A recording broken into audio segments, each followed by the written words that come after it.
நம்ம இப்ப ராகி ரொட்டி செய்ய போறோங்க. அதுக்கு தேவையான பொருள் ஃபர்ஸ்ட் வந்து பாருங்க, ஒரு வெங்காயத்தை சின்ன சின்னதா கட் பண்ணி வச்சுக்கோங்க. வெங்காயம் சின்ன சின்னதா பொடி, ஒரு வெங்காயம் போதுங்க. அடுத்தது வந்து ஒரு பச்சை மிளகாய் சின்ன சின்னதா கட் பண்ணி, அடுத்தது வந்து சின்னதா கட் பண்ணது கருவேப்பிலை ஒரு கொத்து போதுங்க. அடுத்தது கொஞ்சம் மல்லித்தலை சின்னதா கட் பண்ணி அதுவும் போடுங்க. அடுத்தது உப்பு பாருங்க தேவையான அளவு போடுங்க, ஏன்னா அதிகம் போடக்கூடாது. ஒரு ஸ்பூனோட கொஞ்சம் கம்மியா போடுங்க, ஏன்னா அதனால. அடுத்தது வந்து ஒரு டீஸ்பூன் எண்ணெய் போட்டுக்கோங்க. எண்ணெய் போட்டு நல்லா நல்லக்கோங்க.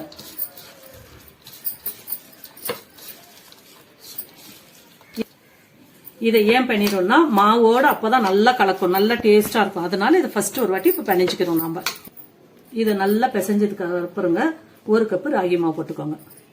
அப்புறம் ஒரு கால் கப்பு அவளுக்கு. ஏன்னா கோதுமை போடுறோம் அப்படின்னா சின்ன பசங்க வந்து நாங்கெல்லாம் தட்டுவோங்க, சின்ன பசங்களுக்கு வந்து தட்ட தெரியாது. அதனால கோதுமை போட்டோம்னா நல்லா தட்டலாம்.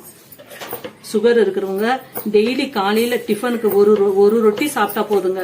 ஒரு 40 நாள் சாப்பிட்டுட்டு நீங்க சுகர் டெஸ்ட் பண்ணீங்கன்னா எவ்வளவோ கம்மியா இருக்குங்க. சுகர் பேஷண்ட்டுக்கு கண்டிப்பா இந்த மாதிரி ரொட்டியை டெய்லி சாப்பிடுங்க, ஆரோக்கியமா இருக்கலாம்.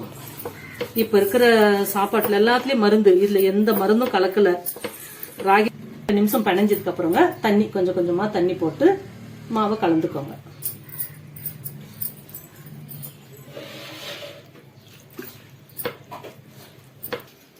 இந்த மாதிரி ஸ்மூத்தா மாவை பிணைஞ்சுக்கோங்க. கொஞ்ச நேரம் சேர்த்து பிணைஞ்சிங்கன்னா ரொட்டி ரொம்ப நல்லா வருங்க. தோசைக்கல்ல ஸ்டவ்ல வச்சிடுங்க. நல்லா பரங்கல்லு சூடாயிடுச்சு. இந்த மாதிரி சூடான பிறகு எண்ணெய் தடவாதீங்க. எண்ணெய் தடவாம கொஞ்சம் மாவு வச்சு மெலிசா தட்டுங்க. பாருங்க, பக்கத்துல ஒரு கிண்ணத்துல கொஞ்சம் தண்ணி வச்சுக்கோங்க.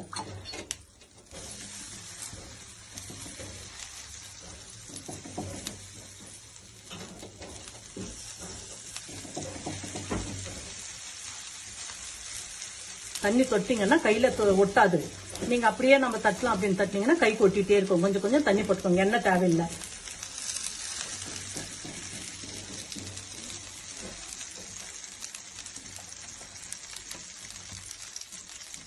பாருங்க, பாக்கிறதுக்கு எவ்வளவு அழகா இருக்குது இல்லைங்களா? இப்படி பண்ணுங்க.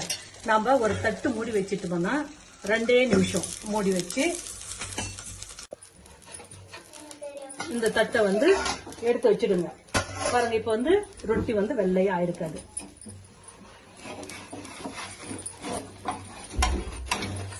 திருப்பி போட்டுருங்க. திருப்பி போட்டு 2 செகண்ட் விடுங்க. உங்களுக்கு தேவைப்பட்டா 2 ஸ்பூன் எண்ணெய். அந்த எண்ணெய் எப்படி போடணும்னாங்க பாருங்க, இப்படி கரண்டில இப்படி செஞ்சிட்டீங்கன்னா உள்ள ஃபுல்லும் எண்ணெய் இறங்கும். ரொம்ப டேஸ்டா இருக்குங்க. சுகர் பேஷண்ட் சாப்பிடுறாங்க அப்படின்னா எண்ணெய் போடாதீங்க. நம்ம நார்மலா இருக்கிற குழந்தைங்க சாப்பிடுறாங்கன்னா நீங்க எண்ணெய் போடுங்க. தாராளமா போட்டு பசங்களுக்கு கொடுங்க. இதுல கருவேப்பிலை, கொத்தமல்லி, வெங்காயம் எல்லாம் போட்டிருக்கிறதுனால நல்ல ஸ்ட்ரென்த். காலையில ஒரு ரொட்டி சாப்பிட்டா போதுங்க, மதியம் வரைக்கும் பசங்களுக்கு பசிக்காதுங்க. ரொட்டி சாப்பிட்டா போதுங்க. சுகர் பேஷண்ட்டுங்களுக்கு ஒரு நாளைக்கு ஒரு ரொட்டி சாப்பிட்டா 1/4 பாகம் சுகர் இறங்கிடுங்க. தைராய்டு இருக்கிறவங்க, சுகர் இருக்கிறவங்க, பிபி இருக்கிறவங்க எல்லாம் இந்த மாதிரி சாப்பிடுங்க.